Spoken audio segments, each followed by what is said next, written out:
Itu lagi diapain Om? Waduh, ini head tube-nya lagi jebol. Iya. Pecah, biasa namanya sepeda tua ya Bang ya. Iya. Fatigue gitu loh.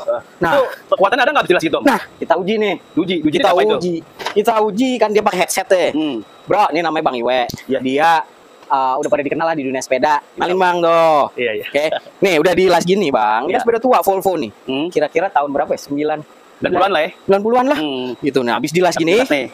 Kan dia ada komplain bahwa head tube pecah. Jadi Iya. kalau dalam logam tuh ada fatigue Bang. Fatigue ini alloy kan ya? Alloy. Fatigue itu namanya tingkat lelah sebuah logam. Oh, masanya. Masanya. Kadarnya masa ya? Iya, setiap logam punya fatigue. Punya Ini atas ke bawah ya. Itu bawah ya? Bawah. Nih, kita uji nih Bang. Nih, ini kan bawah. Ya kan? Nih, kita pasang.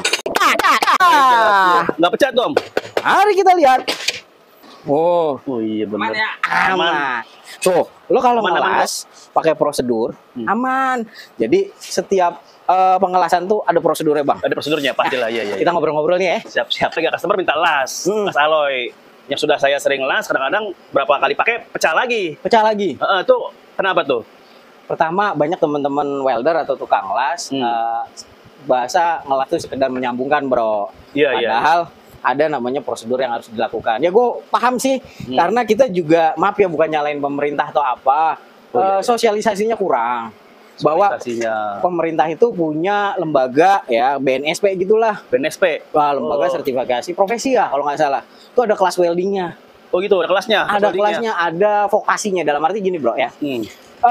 Perusahaan-perusahaan sekarang itu kan sudah pada ber-ISO. Ber-ISO, apa tuh Bang?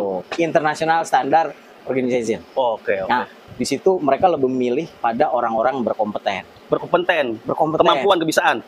Makanya dengan BNSP atau sertifikat kompetensi yang lain, nah perusahaan tuh lebih memilih itu dibanding apa Bang? Dibanding lo, maaf bukan merendahkan ya, tapi kenyataan di dunia pendidikan kita begitu, dibanding lo sarjana. Jadi ya harus berimbang gitu loh Bang. Bagusnya berimbang. Sama yang dimumpuni ilmunya. Iya. Jadi harus praktek dong latihannya. Praktek kalau di kompetensi itu 70% atau 80% praktek, 20% teori. Jadi lebih ke prakteknya ya, ke bidangnya ya, nah, terjun. Itulah. Kenapa banyak sekarang perusahaan lebih memilih pada sertifikasi. Nah, teman-teman welder juga perlu informasi atau teman-teman yang masih muda, baiknya lo sertifikasi BNSP atau yang lain. Intinya perusahaan memilih itu pada level ISO. BNSP bisa didapatkan dari program pemerintah, ada gratis. Ada gratisnya. Ada gratisnya. Cara gimana tuh Bang? Melalui mana? Lo ke BLK atau ke Balai Pusat. Balai Pusat Tenaga Kerja. Kalau di Bekasi itu CVS, kalau di Jakarta itu ada namanya BLK Condet. BLK Condet. Tanya aja informasi di situ. Cari informasi dulu ya. Iya, atau ada yang bayar. Banyak kok lembaga sertifikasi profesi yang bisa bayar untuk ngikutin itu. Tapi nanti juga intinya dia dapat sertifikasi BNSP. Tapi dia praktek tuh? Wah, 80% praktek. Jadi kurikulumnya itu udah ya internasional sih. Gratis kan? Iya. Hebat. Jadi kalau lu bisa mengelas, pelajaran mengelas itu udah dasar dari namanya pemotongan, grinding, nanti welding itu apa aja. Ada kok banyak bagian ya welding itu ya? Banyak bagian gitu. Dasar-dasar welding. Nanti ketika lu sudah selesai, ya lu dapat sertifikasi Bang. Sertifikasi itu lebih berharga dibanding ijazah lu Bang. Ijazahnya. Iya. Untuk udah diterima ya? Banyak sih nyari. Karena perusahaan sekarang tuh pada berlabel ISO. Gitu Bang. Jadi gimana gue juga pusing gitu loh. Dalam arti dari Kemenaker Trust juga pusing antara kebutuhan dunia kerja sama pendidikan. Tuh lagi dicari gapnya kenapa. Gapnya ada perpisah, ada jarak berarti. Jaraknya itu tidak mengarah yang akan diterjunkan. Nah, gue juga setuju tuh pada waktu dulu tuh Mas Wali tuh. Mas Wali. Om Gibran. Gibran itu bikin Solo Technopark. Jos itu. Ada underwater weldingnya. Ada juga? Ada Bang. Disediakan Condet tuh ya? juga ada. Keren. Memang generasi yang baru ini, Z ya. Z. Itu please deh, vokasi lu lebih ditingkatin lagi. Kompetensi lu. Jadi even kalau perusahaan juga nggak nerima lu bisa kompetensi kayak gini. Ini arahan buat anak generasi Indonesia? Generasi Indonesia semuanya. Karena kita tahu sendiri gengsi rada-rada kayak gitulah. Gengsi ya? Gen Z. Sorry. Aduh. Generasi Z. Ya. Makanya diarahkan ke itu deh. Nah, nanti lu juga akan improvement mengenai non-ferro-nya. Non-ferro. Gitu loh. Ini tuh, lihat. banyak juga. Oh, tuh eskavator tuh. Oh, alat berat tuh, Alat berat radiatornya. tuh. Oh, besar sekali ya. Ya itulah hasil improve Bang. Juga Iya, nanti iya. kalau sudah itu lanjut lagi ke metalurgi lah. Kita akan tahu apa tuh Fe3C, bagaimana kandungan material logam lah. Gitu loh. So pasti gue nyaranin teman-teman misalnya welder, oke, kita naik kelas gitu. Sama teman-teman bengkel lah. Gitu. Iya, iya. Jadi berapapun usia kita diterima kok mereka. Terima ya. Terima. Oh, jadi gitu nih, kalau saya pahamin dari Om Suhu ini untuk generasi ternyata. Bukan untuk pribadi, untuk generasi Indonesia nih fokus kuliah dan fokus praktek juga. Jadi ada dua ilmunya di bawah ya. Iya. Ilmu teori sama ilmu kenyataan prakteknya itu ternyata. Berarti ya Om Suhu ini lebih peduli kepada bangsa Indonesia, generasi terutama nih. Agar kedepannya tidak terlalu berpangku tangan kepada orang tua maupun pemerintah. Iya. Begitu Bang? Betul. Wah, Ya, hebat. ya namanya zaman berubah. Kalau dulu zamannya Pak Harto mah nggak ada pemecatan Bang. Wih. Ya kan? Sekarang aduh, masuk sekarang besok udah dipecat banyak.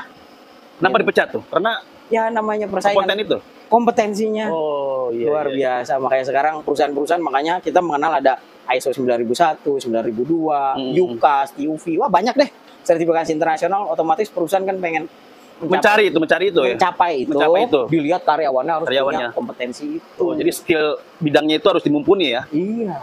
Oh, Makanya jadi gitu. banyak beberapa kasus tuh. Kayak kemarin tuh ada teman yang mau ikut berlayar kan di perkapalan gara-gara dia sebagai fitter nggak punya sertifikasi welding. Akhirnya dia kena penalti. Kenapa kena penalti? Ya ada pemeriksaan. Pemeriksaan.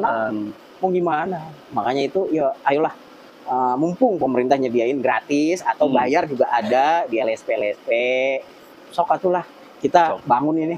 Iya. Kenapa gua menyarankan las Bang? Kenapa itu? Gini loh, lu tahu ceritanya keunggulan kayu manis. Kayu manis. Kayu manis di daerah Kerinci Kerinci. sama kayu manis dimanapun the Iya. best nomor one Nomor di satu Indonesia dan di dunia adalah Kerinci. Kerinci. Oke. Sama juga welder. Oh, The best. Iya. The best tuh Indonesia atau Southeast Asia, Asia Tenggara. Kenapa? Karena kita 12 jam kena sinar matahari, 12 jam juga gelap. Jadi imun di tubuh kita tuh kebal. Kebal ya. Ya, sinar-sinar kelas itu kita meregenerasi sel kita tuh cepat.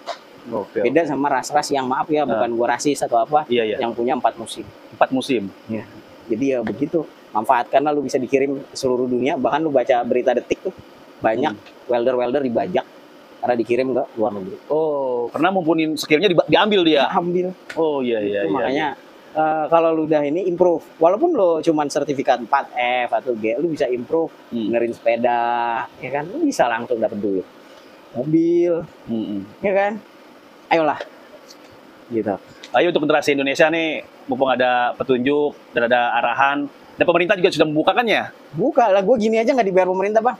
Oh iya. Tapi gue ya, aduh gue miris Bang, gue pernah kerja di PT Yili, bukan kerja sih, bikin proyek.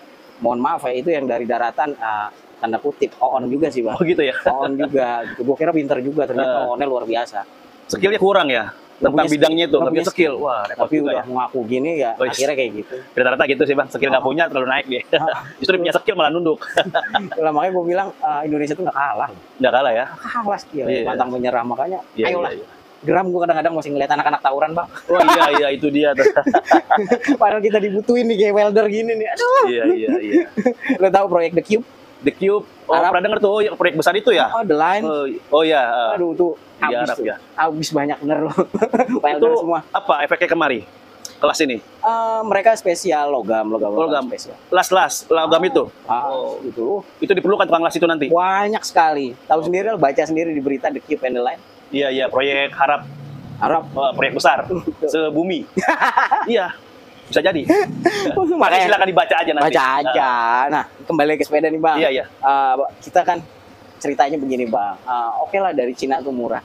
Oke Iya. ya, kita nggak bisa ngalahin Cina, akuin aja. Tapi untuk repair, emang punya sepeda mau dibawa ke Cina? Iya, nggak mungkin lah. Belum ongkosnya. Iya. Makanya. Cuman di Indonesia nggak ada. Ada dong, harusnya di Indonesia yang bisa memperbaiki. Ya makanya itu kita belajar, improve lagi. Toh nggak usah keluar lagi, di kampung sendiri juga bisa. Iya kan? Gabung sendiri ya. Kampung sendiri juga bisa. Benar. Oke, gitu dulu deh. Sekedar sharing sama Bang Iwe dari dunia sepeda untuk generasi berikutnya. Sampai jumpa, ketemu lagi. Wassalamualaikum. Waalaikumsalam warahmatullahi wabarakatuh.